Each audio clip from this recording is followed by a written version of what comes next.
मुख्तार अंसारी एक ऐसा Baahubali and don था जिसे एक टाइम पे उत्तर प्रदेश का बच्चा बच्चा डरता था। उसका खौफ लोगों में इतना था कि लोगों को उसके राज में किसी भी तरह का काम, चाहे एक छोटा सा ठेला लगाने से लेके घर की नींव रखने से पहले मुख्तार अंसारी से परमिशन लेनी पड़ती थी।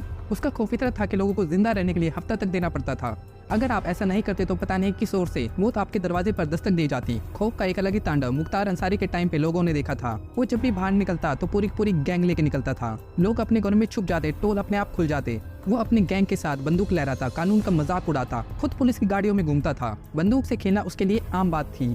कुछ इस तरह का मुख्तार अंसारी का गुंडाराज पूर्वांचल में खून बन के लोगों पे बरसता था, जिसको शब्दों पे बयान कर पाना भी बहुत मुश्किल है। तो कौन था मुख्तार अंसारी और कैसे एक फ्रीडम फाइटर और पूर्व उपराष्ट्रपति हामिद अंसारी जैसी फैमिली से बिलोंग करने वाला यूपी का सबसे बड़ा डॉन कैसे बना? इसके लिए हमें मुख्तार अंसारी की जिंदगी के पास के पन्नों को समझना हो।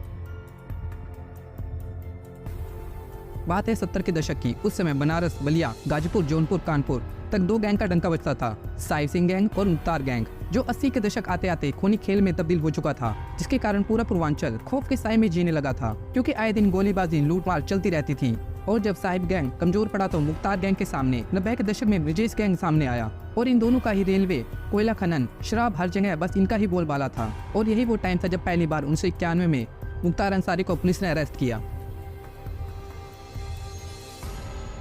बट इसमें मुख्तार का गुंडाराज अपने चरम पे था। उसने 2 पुलिसकर्मियों के सीने में गोली मार के उनकी हत्या कर दी और वहां से भाग गया। इसके बाद मुख्तार अंसारी मोस्ट वांटेड की लिस्ट में अपनी जगह बना चुका था। बाहुबली डॉन मोस्ट वांटेड बनने के बाद उसको ये समझ में आ गया था, ऐसे काम नहीं चलने वाला। कानून से बचना है तो राजनीति में आना होगा, क्योंकि उस समय सभी पार्टीज इन बाहुबलियों को बड़ी आसानी से टिकट दे देती थी, क्योंकि इन गुंडों के पास पैसा होता था पर पुलिस की पावर नहीं। बट राजनीति आपको पावर देती है, बट गुंडों के जितना पैसा नहीं। और यही वो रीजन था जिसके चलते मुख्तार अंसारी को राजनीति में एंट्री मिल गई, जिसके बाद 1996 में बहुजन समाज पार्टी से चुनाव लड़के मुख्तार अंसारी विधायक बन गया। और विधायक बनने के बाद मुख्तार और भी खूंखार हो गया, क्योंकि अब वो कुछ भी कर सकता था और कोई भी उसको हाथ भी नहीं लगा पाता, जिसके चलते 1996 में मुख्तार ने तत्कालीन एएसपी उदय शंकर पे जानलेवा हमला किया, साथ ही कोयला व्यापारी का अपहरण भी कर लिया। समय के साथ साथ अब बच्चों तक मुख्तार अंसारी की खूनी कहानियां पहुंच चुकी थी। इस समय मुख्तार अंसारी पूरे पूर्वांचल पे अपना दबदबा बना चुका था।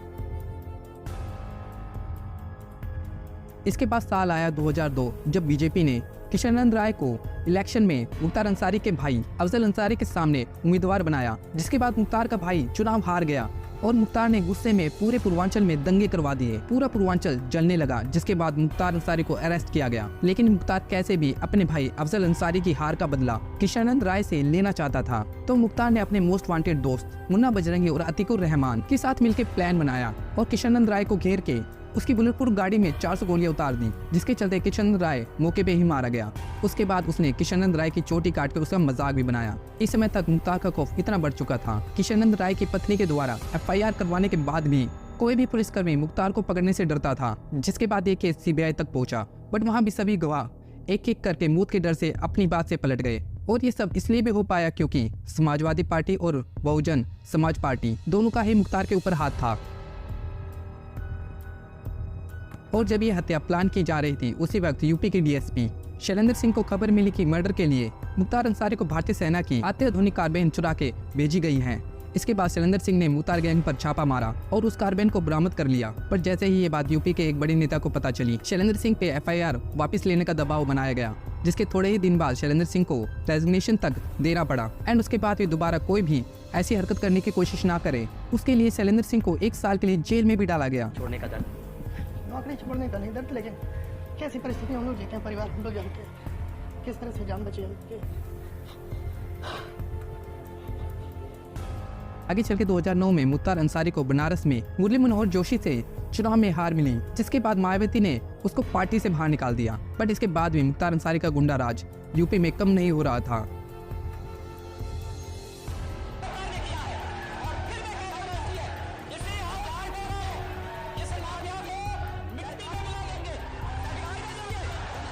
इसके बाद साल आया 2017, जब यूपी में योगी आदित्यनाथ की सरकार बनी। एंड 2017 से कुछ साल पहले एक बार खुद मुख्तार गैंग ने योगी आदित्यनाथ पे अटैक करवाया था, जिसमें योगी आदित्यनाथ बाल बाल बचे थे।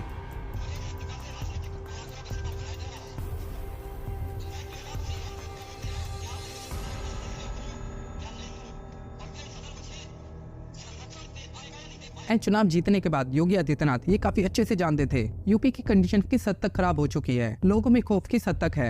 इसलिए ही मुख्यमंत्री बनने के बाद योगी आदित्यनाथ जी ने भी घोषणा कर दी जितने भी माफिया है या तो यूपी छोड़ दे या अपनी बर्बादी के लिए तैयार रहे। और जैसे ही ये बात मुख्तार अंसारी को पता चली, वो एक छोटे से क्राइम में अपने आप को पंजाब में अरेस्ट करवा के जेल चला गया।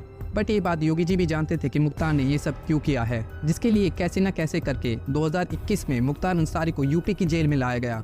अंसारी के साथ साथ 96 और गैंग मेंबर को जेल में डाला गया। 200 करोड़ से भी ज्यादा संपत्ति इन सभी गैंग मेंबर की जब्त की गई। अभी जंगों को बुलडोजर से तोड़ा गया। साथ ही जो भी मामले मुख्तार अंसारी पे चल रहे थे उनमें से 15 केसेस में फैसला भी सुनाया गया। और अभी खबर आई है कि मुख्तार अंसारी जेल में हार्ट अटैक के चलते मारा गया। तो दोस्तों ये वो खौफ की कहानी है जो बताती है समय का चक्र कैसे चलता है। एक टाइम पे खूनी खेल का बेताज बादशाह जो दूसरों को मौत के घाट उतारने से पहले 1 मिनट के लिए भी नहीं सोचता था, वो खुद यूपी से भागकर पंजाब में छिपकर अपना आखिरी टाइम डर के साए में गुजारता हुआ मारा गया। जो खौफ उसने एक टाइम पे लोगों के अंदर बसाया हुआ था, आज वो उसी खौफ को अपने अंदर लेके मारा गया। क्योंकि कुछ ही टाइम उसने ये भी बोला था जेल में उसको कोई पॉइजन देने की कोशिश कर रहा है। उसके बाद वो हार्ट अटैक से मारा गया। ये बात बताती है कि मरने से पहले हर एक मिनट वो डर के साए में जी रहा था। उसको डर था कि उसने अपनी पूरी जिंदगी में जो किया वही उसके साथ भी हो सकता है, और वही उसके साथ हुआ भी। जय हिंद।